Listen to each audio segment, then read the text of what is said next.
Bueno, tenemos aquí a nuestro invitado, el juez Luis Arias, ex juez, tengo que decir, fue destituido y la verdad, él nos mira con una sonrisa, pero bueno, es importante contarles a todos los que están del otro lado, que en realidad esto tiene que ver con varias cuestiones, ahora nos contará cómo fue el proceso, pero fue el juez del que tanto hablamos en algún momento porque se opuso a los incrementos de tarifas, a los tarifazos. Bueno, por eso nos parecía importante tenerlo aquí, porque usted ha pagado el costo de ese fallo y probablemente de algunos más, ¿no? Pero las tarifas la gente las sigue pagando en montos que ni siquiera son razonables. Bienvenido, gracias por estar acá. ¿Qué tal? Buenas tardes.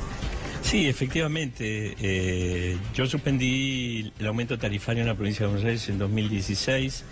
Ahí ya comenzábamos a denunciar ciertos abusos como el del empresario Rogelio Pagano en la provincia de Buenos Aires.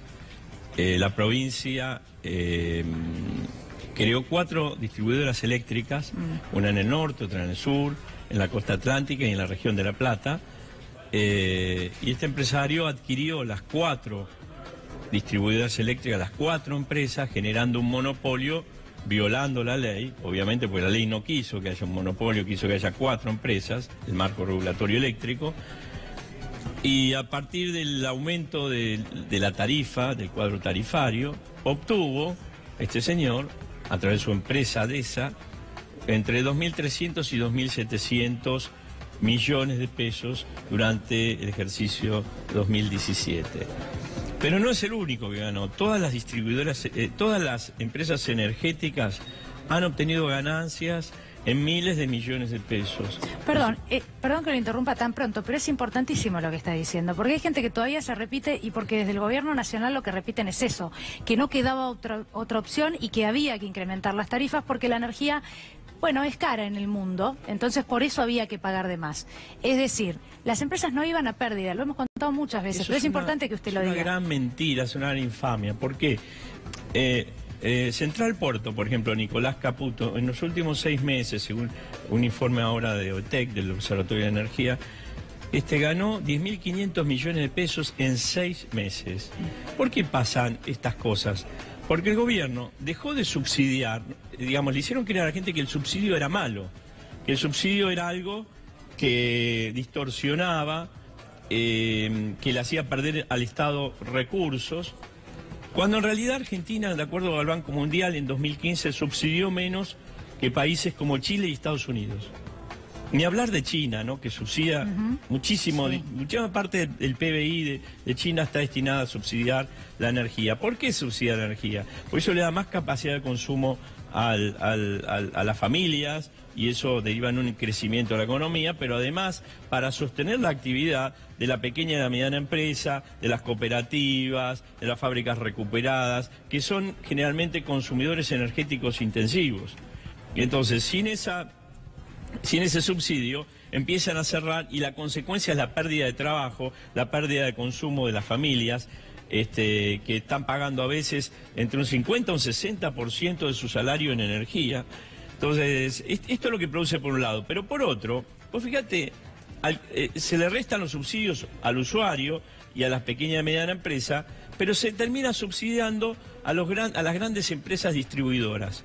Porque en el caso del gas, se ha fijado un precio de $7,50 en el punto de ingreso al sistema de transporte, el famoso PIS, cuando en realidad está a $3, más de $3 del precio internacional, ¿no es cierto? Que ronda los 4 dólares aproximadamente. Bueno, el gobierno fijó en 7,50 el valor del millón de BTU, ¿cierto? ¿Qué ocurre? Cualquiera que va y vende gas, ingresa gas al sistema de transporte, obtiene una ganancia casi el doble de lo que es el valor internacional, ¿se entiende? Y este gas que entra al sistema de transporte implica el 60% de la tarifa que vos y yo, todo el mundo pagamos de gas. ¿No es cierto? Incide también en el aumento de la energía eléctrica, porque muchas de las generadoras eléctricas utilizan el gas para poder, digamos, generar energía. Sí. Precisamente. Doctor, el gobierno sigue sosteniendo que el país va a una dirección, a un cambio cultural, que vamos en proceso a una reconstrucción de una vez por todas. Nos plantea ese relato. ¿Qué opina usted? No, yo creo que esto es el aumento de las tarifas, entre otras cosas, nos lleva a la destrucción de la economía. Pero además... Claro, pero ellos dicen que se vivía en una, como en una fantasía antes. No, bueno, el subsidio de las tarifas no es algo que se da en la Argentina, sino que se da en todas partes del mundo. No solamente se subsidian las tarifas, se subsidia toda actividad que queda, digamos, en inferioridad con relación a la competencia de otros, ¿no es cierto? En Estados Unidos subsidia al agro, por ejemplo, muchísimo, porque si no, no podría sostenerse el agro, se perderían puestos de trabajo. Todos los países tratan de cuidar los puestos de trabajo, porque sin trabajo la gente no puede vivir en la sociedad, no puede comer, no puede vestirse, no puede consumir alimentos básicos, no puede tener una vivienda. El salario digno es lo principal, es la principal obligación de un gobierno, es mantener el trabajo, protegerlo y generar trabajo. Todo esto lo que hace es destruir el trabajo. Al tener un costo alto, yo siempre digo lo mismo, y el carnicero de la esquina en determinado momento tiene que optar entre mantener prendida la heladera o mantener a su empleado. Imagínense ustedes, ¿qué va a pasar? Echa al empleado porque no puede apagar la heladera. Esto es lo que termina sucediendo. Terminan cerrando miles y miles de empresas, pymes fundamentalmente, que son las que dan el 80% del trabajo de la población argentina, el 80% como mínimo del trabajo de la población argentina, de la mano de obra económicamente activa. Entonces, si se aumentan las tarifas, se destruye actividad económica, pero bueno, mientras unos pierden, se pierde trabajo, pierden las fábricas recuperadas, las cooperativas, la pequeña y mediana empresa. Hay otros que tienen ganancias millonarias. Es decir, reitero, lo que se tiene que entender es que el subsidio no se terminó. El gobierno sigue subsidiando las tarifas, pero en vez de subsidiar a los usuarios, está subsidiando a las grandes empresas, pagándole precios por encima del valor internacional para generar oportunidades de negocio y que vengan a invertir y que vengan a desarrollar, digamos, la explotación energética que han convertido en un commodity, la han dolarizado. Todavía no se han visto los efectos de esta dolarización en la tarifa. Yo creo que no se van a ver ni durante este año ni el próximo, que va a ser un año electoral.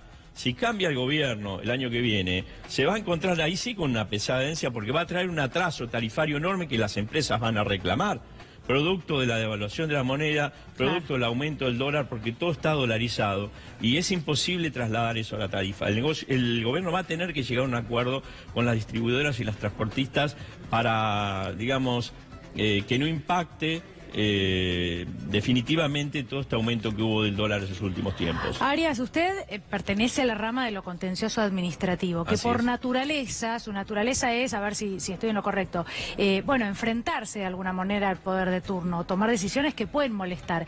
Mi pregunta es, ¿qué pasó durante los años anteriores? ¿Hubo otras decisiones que usted tuvo que tomar? Digo, para quienes desconocen, ¿cuál es la tarea de un juez de este tipo? A ver, en los años anteriores, ¿qué tipo de decisiones tuvo que tomar que probablemente, bueno, haya tenido consecuencias negativas, ¿no? Para el poder, digamos. Más la para función la gente. del juez contencioso administrativo y la de cualquier otro juez es garantizar los derechos de los ciudadanos.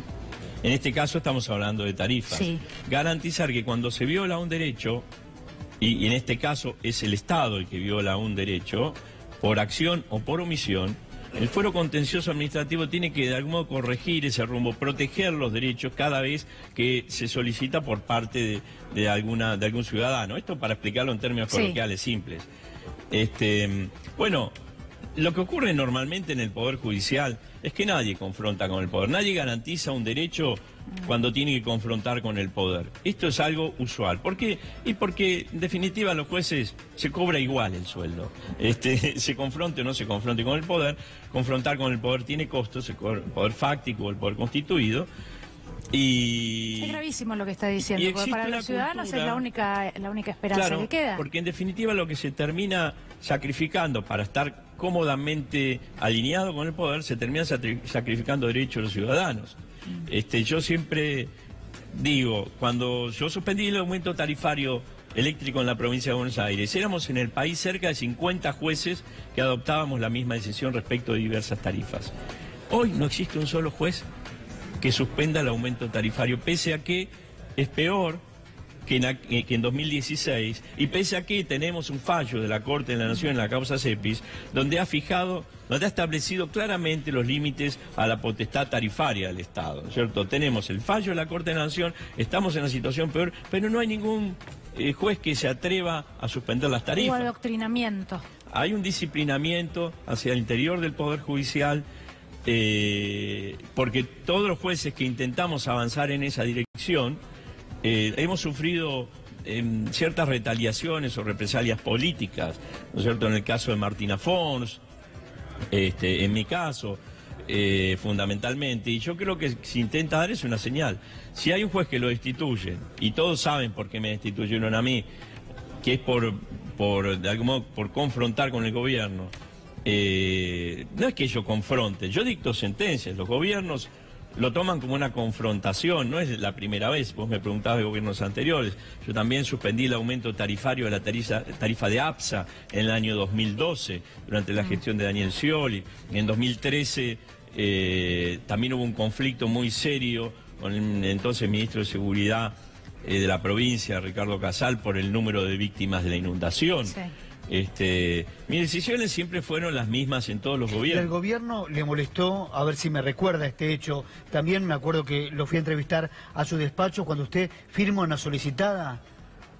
Sí. A ver, cuéntenos. Yo firmé una solicitada en defensa de la democracia porque creo que está en juego la institucionalidad y está en juego el orden democrático, que las instituciones económicas, que las empresas de la mano del Estado avasallan todas las instituciones, los intereses económicos avasallan todas las instituciones, y quedó demostrado realmente. Pero un diputado de la Alianza Cambiemos, Guillermo Castelo, cercano a Elisa Carrió, me hizo una denuncia por haber firmado esa solicitada. Pero finalmente fue rechazada esa denuncia también, fue rechazada por el jurado. No me enjuiciaron por eso, sino por todas cuestiones formales que tienen que ver con el contenido de mis sentencias.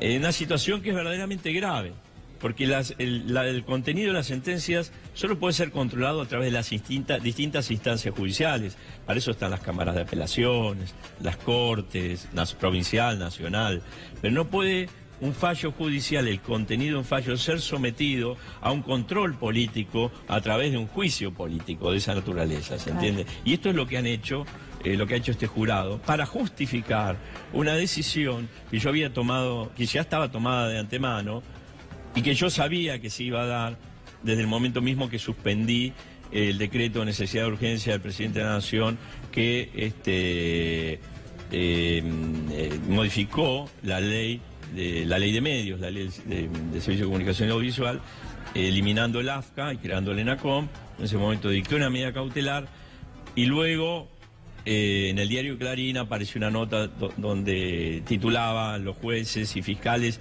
que más incomodan al gobierno, y en primer lugar estaba mi foto. Yo sabía que esto era un aviso, que esto iba a tener consecuencias, y finalmente se dio la destitución, y era evidente que el jurado ya tenía tomada esta decisión de antemano, ¿no? Por la forma en que se dieron el trámite del proceso, de una manera increíblemente rápida. Algunos escritos yo creo que ni los alcanzaron a leer porque lo decidieron en 1 hora y media. Nuestras presentaciones las decidían en 1 hora y media. Presentaciones de 40, 50 hojas, 1 hora y media, imposible leerlas. Entonces, han adoptado decisiones en un tiempo extraordinario. Los miembros del jurado hacían preguntas como si fueran acusadores, no como si fueran jueces. ¿Es verdad que en una de las acusaciones lo que se objetaba era la demora de 12 horas en una firma de un documento que tenía que ver con un caso puntual de una persona que estaba, entiendo, detenida? Sí. Cuestionaron algunos plazos para cumplir trámites formales frente a la Receptoría General de Expedientes. 11 de los cargos tienen que ver con eso.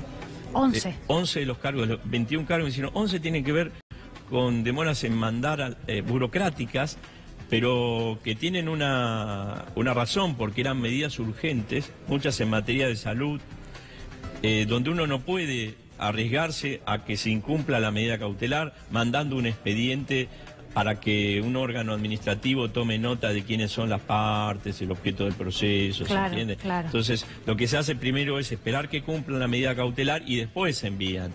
Bueno, eso para ellos es una irregularidad tremenda. Para ellos primero está la formalidad y después los derechos. Y 11 de los cargos tienen que ver con esas... Todas son cuestiones absolutamente formales, conflictos de competencia con otros jueces y cuestiones jurisdiccionales que, reitero, se deciden dentro de un proceso judicial y no a través de un juicio político. Doctor, si hablamos de las audiencias públicas por el aumento de luz y de gas, Lorenzino dijo que solo sirven para hacer catarsis.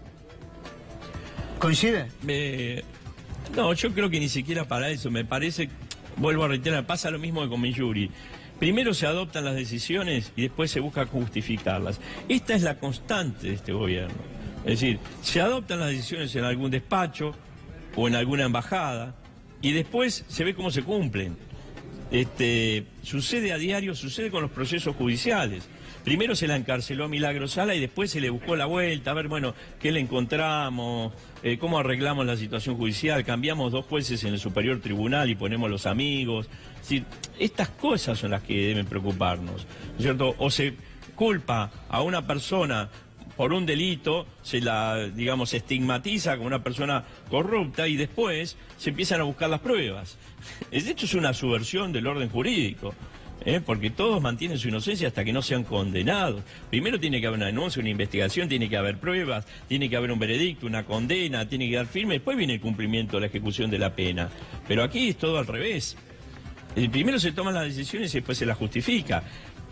El decreto de necesidad de urgencia que mencionamos, el gobierno ha tomado decisiones importantísimas que afectan no solamente a esta generación sino a las futuras, a través de decretos de necesidad y urgencia. Mencionábamos el AFCA, mencionemos la ley de migraciones, mencionemos la intervención de la fuerza de seguridad, del ejército en cuestiones de seguridad interior, violando 3 leyes, todo decreto de necesidad y urgencia, 2 jueces de la Corte nombrados, o al menos tuvo la pretensión de nombrarlos a través de decreto de necesidad y urgencia. Si se gobernó a espaldas del Congreso, se toman las decisiones y después se ve cómo se legitiman. Pero claro, de vez en cuando, como pasó con el caso de la legalización del aborto, se arma un debate para mostrar que somos todos democráticos y dejamos en libertad de acción a los legisladores. Pero en realidad la decisión es importante. Sobre todo, el endeudamiento argentino, no ni siquiera por decreto, a veces por resoluciones ministeriales. También que hay delegaciones del Congreso, pero han excedido y por eso el presidente recientemente fue imputado de diversos delitos por el fiscal Di Lello, sí. Precisamente porque la deuda externa no pasó por el Congreso. Sino un gobierno que dura 4 años, nos quiere endeudar 100 años, por lo menos tiene que pasar por el Congreso, por los representantes del pueblo, para que decidan si eso realmente se puede hacer o no. Yo creo que, es más, debería haber un plebiscito para que la gente decida si eso realmente debe ocurrir. Pero quiero decir, las decisiones hoy, esto no pasa solamente en la Argentina, ¿no? Pasa en diversos países de Occidente, por eso algún sociólogo como Aventura de Sousa Santos llama a estos regímenes como dictatocracias o democraduras, ¿no? Están ahí al límite de lo que es un gobierno democrático. Tiene legitimidad de origen porque han sido elegidos mediante elecciones, pero no tiene legitimidad de ejercicio porque parece que el hecho de haber sido elegido le da un bill de indemnidad para poder hacer lo que quiera y como quiera. Arias, muchísimas gracias por haber estado aquí. Ha sido un placer. Muchas gracias. Muchas gracias. Bien, nos